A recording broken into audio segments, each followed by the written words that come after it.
কোন ভিটামিনের অভাবে মানুষ অল্প বয়সেই বুড়ো হতে থাকে? Vitamin D, vitamin E, vitamin C. এই ৩ ধরনের ভিটামিনের অভাবে মানুষ অল্প বয়সেই বুড়ো হতে থাকে।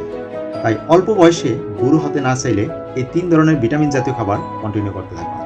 ভিটামিন ডি এর মূল উৎস হলো সূর্যের আলো। এছাড়া বাদাম জাতীয় খাবার, দুগ্ধ জাতীয় খাবার, তারপরে সামুদ্রিক মাছ যেমন স্যালমন ফিশ, এছাড়া দেশি মাছ, সবুজ শাকসবজি, বিভিন্ন ধরনের ফল ফ্রুটে পর্যাপ্ত পরিমাণ ভিটামিন ডি পাওয়া যায়।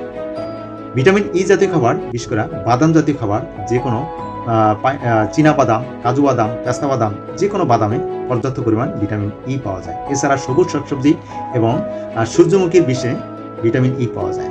ভিটামিন সি জাতীয় খাবার যেমন লেবু, কমলা, মাল্টা, আমলকি, বিভিন্ন ধরনের সাইট্রাস জাতীয় ফলে প্রচুর পরিমাণ ভিটামিন সি পাওয়া যায়। তাই পর্যাপ্ত পরিমাণে ভিটামিন ডি, ভিটামিন ই এবং ভিটামিন সি সমৃদ্ধ খাবার কন্টিনিউ করুন। বুড়ো হওয়ার হাত থেকে নিজেকে রক্ষা করুন।